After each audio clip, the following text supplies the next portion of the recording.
한국 사람들은 왜 영어 말하기를 못할까요? 오늘은 제가 생각하는 이유 세 가지를 여러분과 함께 나눠보려고 합니다. 제가 생각하는 한국 사람들이 영어 말하기를 못하는 이유 첫 번째는 영어 단어 공부법이 잘못되었기 때문이라고 생각합니다. 우리는 어릴 적부터 이제 수능을 위해서 그리고 대학교 입학을 위해서 엄청나게 많은 단어들을 배우죠. 대학에 들어가고 나서는 어떻게 되죠? 또 토익 단어를 배워야 되고 토플 단어를 배워야 되고 그렇죠.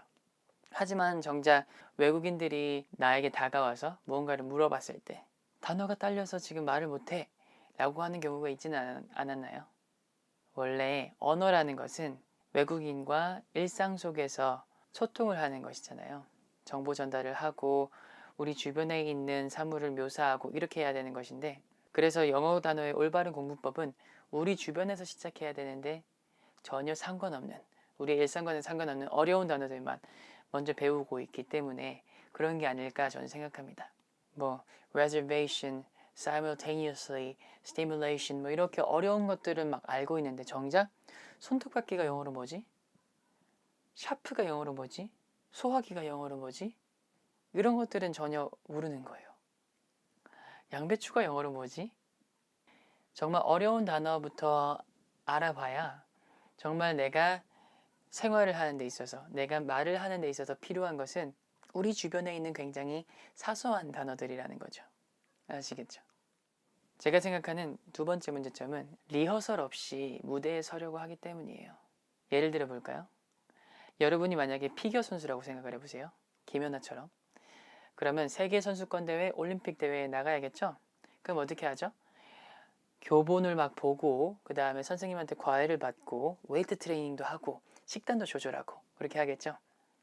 근데 정작 아이스링크에는 서지 않는다는 거예요. 왜? 너무 무서워. 너무 추워. 이렇게 말하는 거죠. 그래서 한 번도 리허설을 해볼 기회가 없었기 때문에 정작 올림픽 대회에 나가서는 음악이 들려오고 아이스링크 위에 서야 될 때 인사도 못하고 미끄덩 넘어져 버린다는 거예요.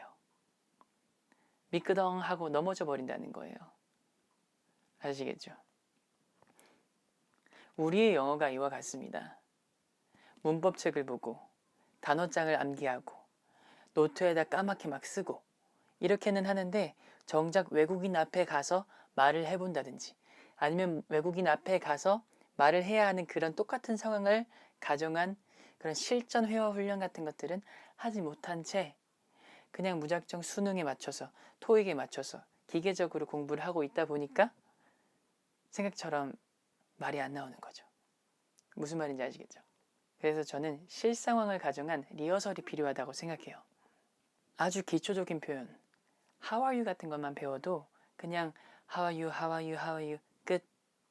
그리고 외국인 만나면 How are you, I'm fine, thank you 이렇게 되는 게 아니라 외국인을 만났을 때 정말 반가움을 담아서 Hey, how are you? 이렇게 말하는 걸 친구들과 연습해보고 아니면 하다못해 상대방이 없으면 뭐 엄마한테 아니면은 우리 집 라이온 인형한테 해볼 수도 있다라는 거죠.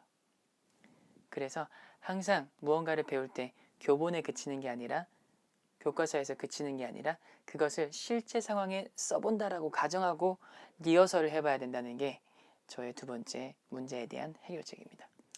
자, 우리가 영어를 못하는 마지막 이유는요. 영어 공부의 목적이 약간 와전되어 있기 때문이라고 생각합니다. 무슨 말이냐고요? 생각해 보세요. 우리는 아주 어릴 적부터 한 가지 목표만을 향해 나아가고 있었어요. 공부할 때요. 어떤 목표? 대학교, 수능. 수능을 잘 보기 위해서 우리는 초등학교 때부터 좋은 중학교에 들어가야 돼. 좋은 고등학교에 들어가야 돼. 그리고 좋은 학원을 다녀서 좋은 선생님한테 배워서 수능을 잘 봐야 돼. 모의고사 등급 1등급을 다 맞아야 돼. 이런 것들을 해왔기 때문에 공부라는 게 그 학문 자체를 즐기고 이런 데 있기보다는 우리 반에 있는 철수를 이기고 영희를 이기고 반에서 몇 등이 되고 이런 거에만 너무 초점이 맞춰져 있었던 게 아닌가 생각이 들어요. 그래서 보는 시야가 좁아지는 거죠. 그런데 언어의 진짜 목적은 뭐죠? 누구를 밟고 올라가고 누구를 제쳐서 앞서 나가고 이렇게 하기 위함이 아니라 상대방에게 나의 감정과 그리고 어떠한 정보 그리고 어떤 메시지를 전달하기 위해서 하는 거라는 거죠. 다시 말해 언어라는 건 화살을 쏴서 관역에 맞추는 그런 양궁이 아니라 하얀색 공을 상대방이 받기 좋게 전달해주는 공 던지기와 같다고 저는 생각합니다. 여기에서 파생되는 문제점이 뭐냐면요. 사람들이 너무 점수 그리고 등수 이런 것들에 치중되어 있으니까 어떤 문장을 말해도 얘 맞았나? 틀리면 어떡하지? 점수 깎이면 어떡하지? 이런 생각이 들어서 말을 제대로 못하는 거예요. 틀릴까봐. 근데 아이들은 어떻죠? 정말 아이들이 자신의 모국어를 말할 때는 어떻게 말하나요? 옹알이 하죠? 어찌됐든 간에 내가 말이 안 돼도 이렇게 말을 하면 엄마가 나에게 우유를 줄 거라는 걸 아니까 그냥 어머니 우유 주시겠습니까? 이렇게 안 하고 맘마 이래도 우유가 오잖아요. 그러다가 많이 하다가 이게 우유구나. 엄마 우유 줘로 변하고 또 많이 말하다 보니까 거기다 주세요까지 더해져서 엄마 우유 좀 주세요. 이렇게 말이 완성되는 거예요. 근데 반면 우리의 영어는 어떻죠?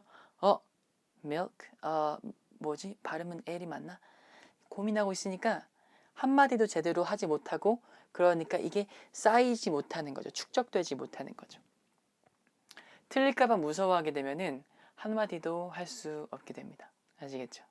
요약하면 한국 사람들이 영어 말하기를 잘 못하는 첫 번째 이유는 영어 단어 공부법이 잘못되었기 때문에, 두 번째 이유는 실제 상황을 가정한 리허설을 하지 않기 때문에, 세 번째 이유는 영어를 배우는 목적이 잘못되었기 때문에 이 세 가지를 말씀드려 보았습니다.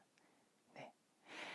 다음 시간에는 조금은 더 자세한 해결책 들고 찾아올 테니까 기대해 주시고요. 그리고 여러분들이 생각하는 한국 영어 교육 방식의 문제는 무엇인가요? 아래 댓글로 남겨주세요. 그리고 이 영상에 공감하셨다면 좋아요와 구독 버튼도 부탁드릴게요. 네, 그러면 저는 다음 시간에 뵐게요. 안녕히 계세요.